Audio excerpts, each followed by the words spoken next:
हजारों साल से मसाले हमारी खुराक का हिस्सा रहे हैं। चिप्स पर काली मिर्च छिड़कना, अदरक वाली चाय की चुस्कियां लेना और खाने में मिर्च डालना हमारी तबीयत का हिस्सा बन चुका है। मगर हाल ही में बाज़ मसालों को इनके जायकों से बढ़कर उनकी ज़बरदस्त अद्वियाती खवास के लिए मशहूर करने की कोशिश की गई। साबिक अमरीकी खातून अव्वल हिलरी क्लिंटन मुबैना तौर पर अपनी सदारती मुहिम के दौरान बीमारियों से बचने के लिए रोज़ाना एक मिर्च खाती थी। हल्दी, जो एशिया में हज़ार बरस से इस्तेमाल में है, अब दुनिया भर में काफ़ी शॉप्स पर गोल्डन लाटे नामी मशरूब में इस्तेमाल होने लगी है। अब तो ऐसे कई पैगामात सोशल मीडिया पर वायरल हो चुकी हैं जिनमें दावा किया गया है कि हल्दी अमराज के खिलाफ जिस्म की मदाफ़ती निज़ाम यानी इम्यूनिटी सिस्टम को बेहतर बनाती है। मगर क्या मसाले वाकई ही अद्वियाती ख़वास रखते हैं और हमें बीमारियों से बचने में मदद देते हैं, और क्या इनमें से कोई हमें नुकसान भी पहुंचा सकता है? सबसे ज़्यादा इस्तेमाल होने वाला मसाला मिर्च है। हमारी सेहत पर पड़ने वाले इसके असरात के बारे में बहुत तहकीक हुई, जिससे इसके मस्बत और मनफी असरात के बारे में पता चला।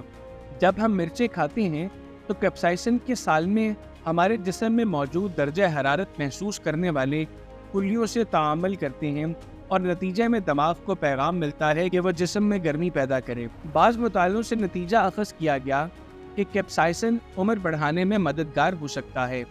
सन 2019 में इटली में की गई एक तहकीक से ये बात सामने आई कि जो लोग हफ्ते में 4 मरतबा अपनी खुराक में मिर्च इस्तेमाल करते हैं, उनमें शरह अमवात उन लोगों के मुकाबले में कम है जिन्होंने कभी मिर्च नहीं खाई। इसी तरह सन 2015 में चीन में मिर्च खाने वाले 5 लाख चीनी शहरियों में मरने का खतरा कम पाया गया।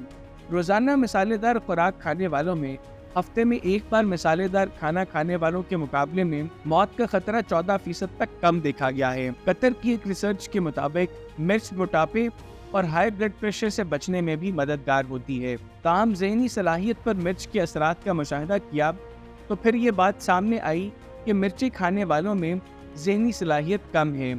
ये असर उनकी याददाश्त पर बहुत नुमायाँ है। दिन में 50 ग्राम मिर्च खाने वालों ने बताया कि उनकी याददाश्त में कमी का खतरा दुगना था। ताहम ऐसी तहकीक में शुरका की अपनी राय को काबिल एतबार नहीं समझा जाता। मिर्च खाने की वजह से पैदा होने वाली जलन का एहसास लंबे अरसे से साइंसदानों के लिए दिलचस्पी का बायस रहा है। इससे शायद हमें यह समझने में भी मदद मिले कि मिर्चों का इस्तेमाल हमारी ज़हनी सलाहियत में कमी का बायस क्यों बनता है।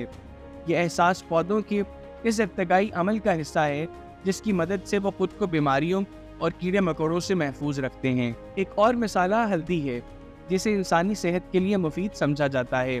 इसका सबब हल्दी में मौजूद कुरकुमिन नामी मुरक्कब माना जाता है। यह मुरक्कब मुतबादल तरीक़ा इलाज में सोजिश, ज़हनी दबाव और ऐसी ही दूसरी अलामात के लिए इलाज के लिए इस्तेमाल किया जाता है। ताहम हल्दी के सेहत के लिए फ़वाइद के कभी शवाहिद नहीं पाए जाते। यूनिवर्सिटी ऑफ मिनेसोटा से वाबस्ता प्रोफेसर कैथरीन नेल्सन नई अद्वियात की तलाश में ऐसे ही मुरक्कबात पर तहकीक करती हैं। इसीलिए उन्होंने कुरकुमिन की अद्वियाती खवास जांचने का फैसला किया। उनका कहना है कि मुहक्किकीन ने टेस्ट ट्यूब में तैयार करदा कुल्लियों पर इन मुरक्कबात के असरात का मुशाहिदा किया। इनके ख्याल में कुरकुमिन अद्वियाती एतबार से एक बेकार सालमा है, क्योंकि हज़म होने के बाद उसका कोई मसरफ़ नहीं रहता। एक तो ये छोटी आंत में आसानी से जज्ब नहीं होता, और फिर छोटी और बड़ी आंत में प्रोटीन से मिलकर उसकी साख्त बदल जाती है, लिहाजा अमली तौर पर यह किसी काम का नहीं रहता। वो कहती है कि हल्दी में ऐसा कुछ हो सकता है जो फ़ायदा मंद हो, मगर वो कुरकुमिन नहीं है। फिर जब हल्दी को खाने में डालकर पकाया जाता है तो हरारत और दूसरे अज्जा के मिलाप से इसकी कीमियाई साख्त बदल जाती है। इसलिए हल्दी में कुछ और ऐसा हो सकता है जो फ़ायदा पहुंचाता हो, मगर वो कुरकुमिन नहीं है और वो एक जज्ब भी नहीं है। मुमकिन है कि इसे फ़ायदेमंद बनाने के लिए कुछ और अज्जा मिलाकर इसकी कीमियाई साख्त तब्दील करने की ज़रूरत हो। उनका कहना है कि हल्दी का ज़्यादा मिक़दार में इस्तेमाल नुकसानदेह नहीं है, मगर वो इसे अपने ताई इलाज करने का मशवरा नहीं देंगी।